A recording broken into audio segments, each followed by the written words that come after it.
What do people think you're joking about but you're 100 serious?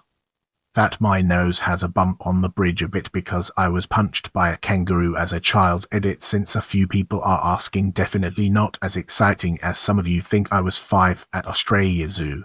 I was really obsessed with feeding the kangaroos because they are the one section in the zoo where you can walk through and pat the animals. Turns out a fully grown kangaroo doesn't appreciate my hand being shoved up against their face constantly, so he stood right up and punched me in the nose. Kangaroos can be quite vicious when they want to be, so honestly a punch was nothing, and 5-year-old we totally deserved it. Shared joke once. Man goes to doctor. Says he's depressed. Says life seems harsh and cruel. Says he feels all alone in a threatening world where what lies ahead is vague and uncertain. Doctor says treatment is simple. Great clown Pagliacci is in town tonight. Go and see him. That should pick you up. Man bursts into tears. Says, but Doctor am Pagliacci. Alan Moore. Hey guys, much like you, I love reading people's stories on Ask Reddit. Unfortunately, there's a lot of weird middle school level, just thought experiment type hypotheticals like nice try Baskin Robbins. I don't find this compelling, so that's why I've made it my mission to trawl and crawl through Ask Reddit and find the very best content and put it in your ears. That's why I'm begging you, like and subscribe. If there's anything I can do to help you out, give you the kind of content that you crave to help you get through your workday, let me know in a comment. But please like and subscribe. You know those boxed sets you get your boss for Christmas when you don't know what else to get? They have the cheeses, crackers, summer sausage, and a variety of mustards. I fucking love those. That's what I want for Christmas. Everyone thinks I'm joking and I get something else. I got arrested for drinking when I was 16 while hanging out with my best friend. The next day my parents found condoms in the car and my mom assumed that they were for my friend and I to do a little plug and play. My mom sat me down and asked me very seriously if I was gay. I had to convince her that I wasn't. When she went upstairs to tell my dad the outcome of her suspicions, all I heard was a very exasperated, "I told you." I love my dad. Not me, but my uncle. Uncle's co-worker called him while he was home, asking him what he's up to. "Oh, I'm just watching my house burn down." Ha, funny. Seriously, what are you doing right now? "I'm watching my house burn down. The electrician screwed up the wiring." Forgot the details when he told me the story. I do know that he got insurance plus some compensation. The company responsible for the fire housed them at a nearby hotel for a few weeks. That I lost 70 160 pounds from 230 500 pounds. I was 230 and lost 70, so I am at Irk now. I was at Earplugs and lost 160 pounds and am at 340 pounds now. I'm still overweight, so they are always baffled in disbelief until I show them how I looked like 3 years ago. Sometimes annoying but always refreshing. I am totally speechless. I never expected my comment to blow up like this. I also don't know how to respond to everyone without spending over an hour answering, so I hope editing my answers into the main comment will probably do. Lol. 1. I will think about posting some pictures, but am not really comfortable doing so. 2. I changed my lifestyle and lost most of my weight when I had literally nothing to do. I had no job, school, and focused on losing weight for about half a year by exercising and eating less. I left out any kind of sugary stuff like cake, ice cream, etc., and focused on meat and vegetables. The hardest part was overcome one's imaginary cravings for fatty and hearty food. 3. Right now I'm again struggling with losing my weight. It is a lot harder to do so when you have a full-time job, so I am at 160 for over 10 months, but I reignited my willpower to lose weight by having a new goal in life that requires me to be at an healthy BMI. I have to rethink my strategy all over again to cope with my full-time occupation. 4. I am German. Even though I think my English is pretty good in comparison to other German people, it certainly can be flawed. So thanks for correcting me, dear grammar Naziseld. 5. I'm 25, male, and my height is some spelling. That I'm allergic to temperature change. My body will react with rashes hives if I experience a temperature spike. For example, if I were to go out in the cold weather for a bit with appropriate cold weather gear and came back inside to a warmer, let's say 78 degrees house, within minutes it'd be covered in hives, rashes, and whelps on my body. I take medicine daily to help keep it under control. When I get a sunburn, wherever the burn is, I get an allergic reaction on top of it and surrounding it. Was really bad one time in 2014. The sunburn hurt and the itching and burning from the reaction turned my entire back into one massive hive. It was the second closest I've been to using my EpiPen, so my theory is we don't actually outgrow it. Our body just becomes better and adapts to what is causing the issue. Like allergy shots aren't a cure, for example. They just retrain your body, so to speak. I'd had those in the past for a few years. Oddly enough, the days I got shots, it'd break out in the area where the shot was for like 15-30 minutes. The worst I get these days, because I've adapted to winter temps and don't layer up in sub-30 degree temps, is when I get embarrassed. My body goes nuts and from head to toe it's a rash-covered, sweat-covered, heat-covered mess. The moment I feel embarrassed, it comes at me fast. I hate it, In a way it's an allergic reaction to anxiety. Final, the EpiPen. A few months ago I woke up with my throat closed completely shut at like 2 a.m. Can't breathe at all, Was thinking I was dreaming. World is silent when you can't breathe. Got stung by a spider in my sleep, as evidenced by spitting it out in a panic nightmare in itself. Was struggling to find the EpiPen in my apartment when my throat slightly opened. I could breathe a little. Found the pen, sat on my couch to calm my nerves, ready to stab it in my thigh if my throat started to close again. It eventually opened all the way after a while and I went back to sleep. I keep the pen on my nightstand now. I'm going to get in a van and just drive away.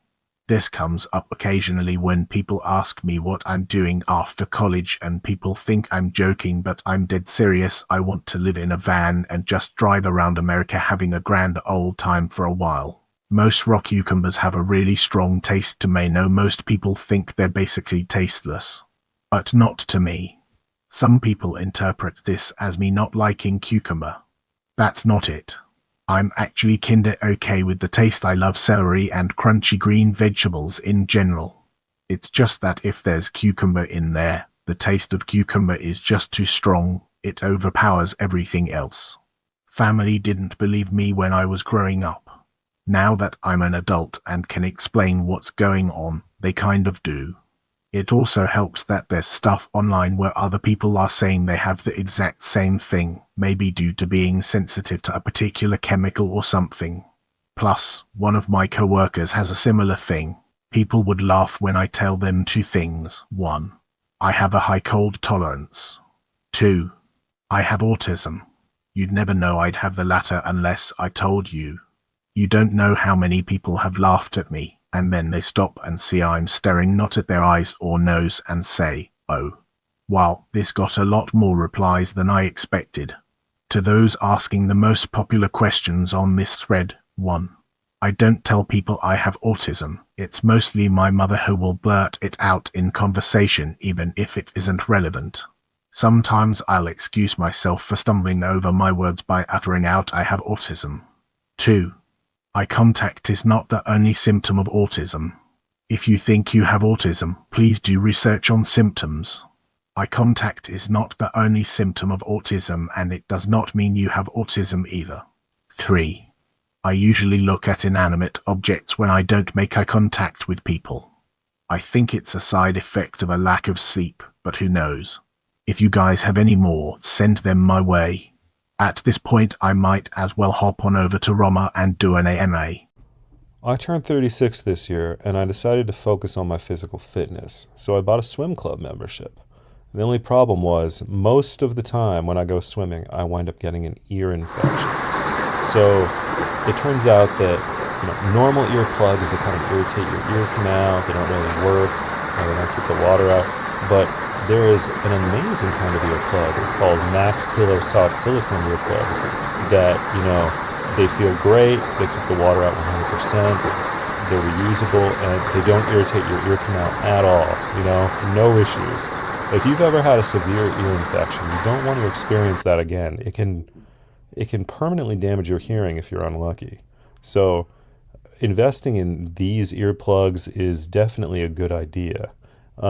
Also, when my baby was crying later this year and I could not get to sleep, I used the same earplugs and they worked great. I was able to sleep right next to a crying baby. So be sure to click my affiliate link and purchase some of these Mack's earplugs today.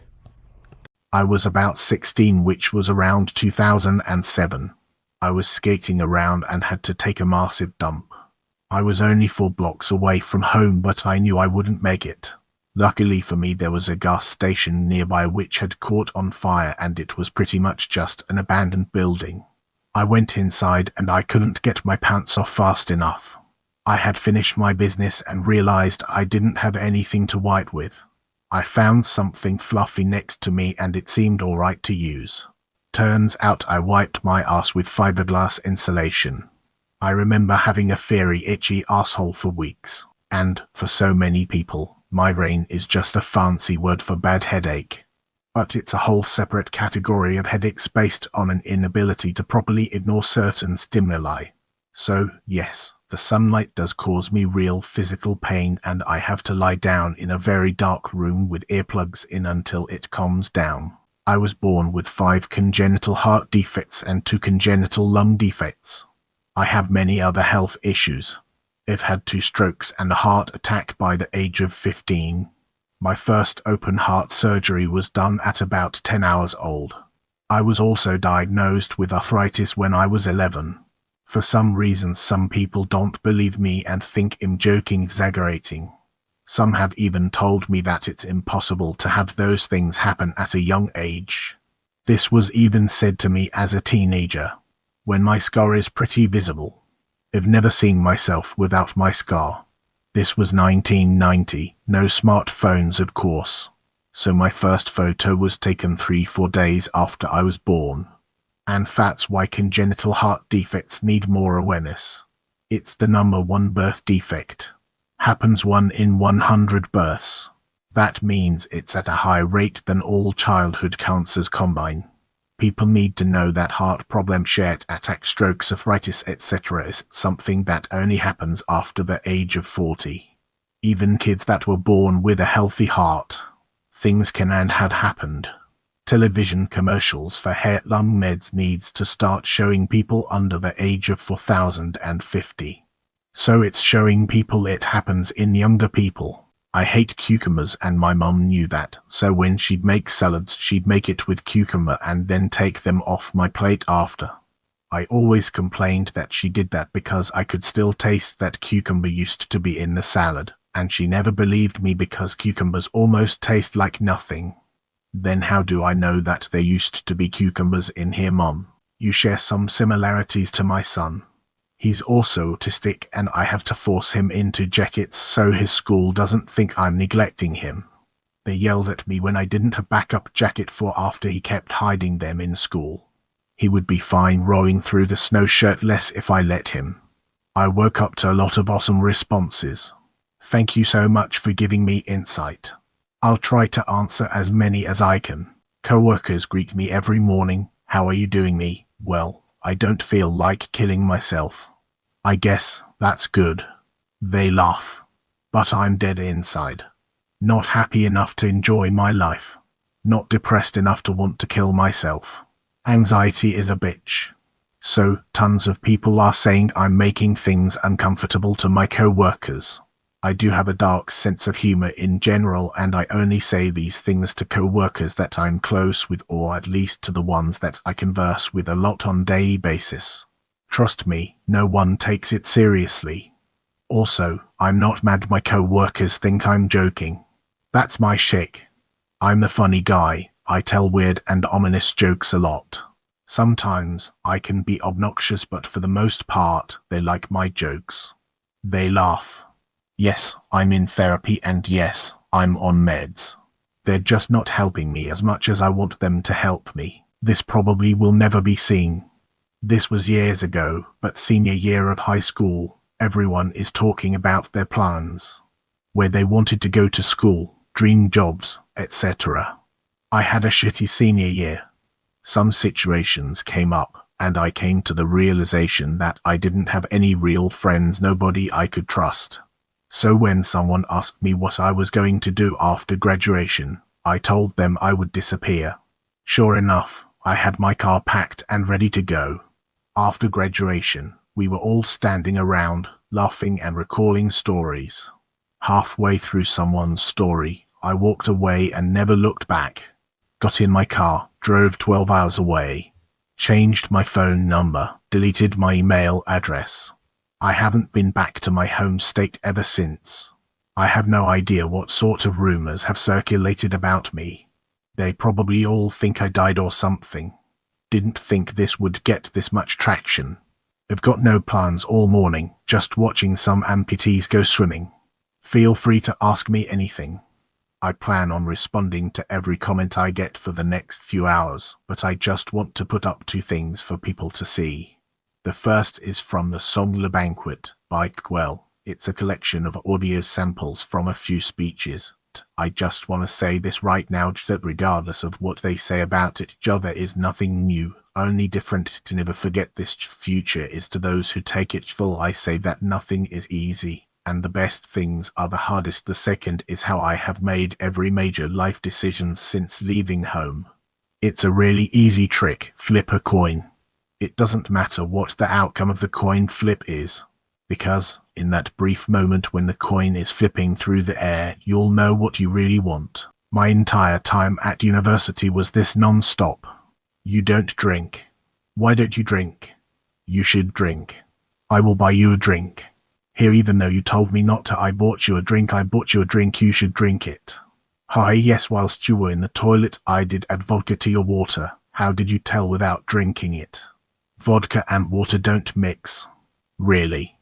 Hi, yes, this time I replaced the whole drink. What? The smell? Oh yeah, I guess that would give it away. Every damn time. In the US, the policy is individual to the doctor. One of my mentors had a personal stance that he wouldn't do a vasectomy on anyone who didn't have 3 kids, with at least one of each gender. He developed that personal policy after being a doctor for 30 years and seeing scores of men regret their vasectomy and try to reverse it. He also wouldn't do a vasectomy on a married man unless the wife agreed to it. Once again, it wasn't law. He'd just seen too much marital strife and too many regrets. I want to clarify that this was a family medicine doctor who knew these men and their families, often for decades. He'd still be seeing them for years after the vasectomy, and he knew if he did the procedure, he'd be the one they came to if they had problems or regrets. He was also the one they came to if they had it done somewhere else. It wasn't that he told them they couldn't have it done without these criteria being met. It was that he personally didn't feel comfortable doing it. I'm afraid I may end up like that. Not that it's bad though. I know and have worked with many older single people and they're very happy. I'm only 20, but it's never been in my personality to want a relationship. I've had 3 girlfriends before, but it's felt like it's just for the sake of my friends and the girl wanting it. I'm not gay, but I just prefer being an individual. Definitely not asexual, just never been able to share love or feelings with another girl. Whenever the topic comes up, I just fake it or bail ASAP. Am I depressed? Scared of love and commitment? Aromantic? Who knows? I just like meeting new people, having fun and making friends. If there's ever a fly or a mosquito or like a yellow jacket or some weird unknown insect in my house, my wife will not leave me alone until it is dead, and she will blame me personally for having a house that an insect entered. The only way that I'm able to buy peace for myself so that I can work on this YouTube channel that you enjoy is by using an electric fly swatter, with an affiliate link in the description. The way this Fly Swatter works is that you hold down the little button and then you whack the fly as if it were a tennis ball, and it looks like a tennis racket. And what the electricity does is it stuns the insect or kills it so that you can clean it up easily. And the fact that it's a tennis racket gives you a much better chance of actually hitting the insect. And I found it invaluable, and I hope that you will decide to also use it in your home. And, if you're like a teenage boy, you can also whack other teenage boys with it. We used to do that in the Boy Scouts. I always say if you tickle me the first time I kick you will be involuntary, the second time will be on purpose. Oddly, my nephew, who is 9 now, has loved tickling since he was born. I tried to be careful tickling before he could say stop because that's just torture, but he would just lift his shirt to be tickled again. I've had 6 spine surgeries in the past 3.5 years. My body will never be the same. People can tell by the way I sit and stand, and am always adjusting, but I try not to complain. My friends absolutely do not get it. When I get home from work I just want to die, and they get all annoyed and think I don't want to hang out. It's like, no fuckers, I'm in serious pain. I understand that they don't get it because I didn't understand until it happened to me, but fuck, it's awful. That I don't really like human contact. I hate it when people assume they can pat me, hug me, touch my ass, etc. People seem to think it's like some sort of challenge and go out of their way to touch me like I'm supposed to grant them wishes if they accomplish it. The only time someone has actually respected it when I told an American roommate the day after they got drunk and hugged me. They were pretty apologetic about it. I love the huge popcorn canisters with those different flavors of popcorn. Everyone seems to think it's a terrible gift for some reason though. I got one for a Christmas party at work last year, and I saw the person who opened it look around with a clear look of disgust and set it down beside of her. I wish I could have went up to her and took it back because I would have eaten the shit out of that. I'm in college. I have one friend. He lives 137 miles away, at home. I've been here 3 fucking years. And it's never been more lonely. My girlfriend, who is met this year, cheated on me and dumped me earlier this week, and I just don't feel anything. Like, it hurt at first and there's just nothing now. And I have no one to fucking turn to, and it's going to kill me. I have 2 friends, one of whom I never see because she lives 752 miles away. But she's a good friend. Thank you, all of the people who replied or messaged. The kindness is especially needed right now. This year, like I said, I'm having a midlife crisis. I've started a YouTube channel and I'm on a big health kick. One thing that I found is very easy to eat, very easy to prepare, is I heat up chickpeas with chicken broth and tikka masala. And there are 2 schools of thought about how you should eat beans. Some people believe you should buy the dry beans and soak them, but I tried that and it was a disaster. So I buy canned beans every time. And if I'm opening like 2 cans a day to be on this diet, it is a massive pain in the ass if the can has this jagged metal edge. I'm worried if little bits of metal are getting into my food and going to slice up my intestines. So I found this special can opener that actually opens the can in a way that is completely safe, no metal's getting in your food, and is 1,000 times better than any other can opener I've ever used. So if you wind up, opening a lot of cans for whatever reason, maybe you've got a cat or something, you must buy this can opener from my affiliate link.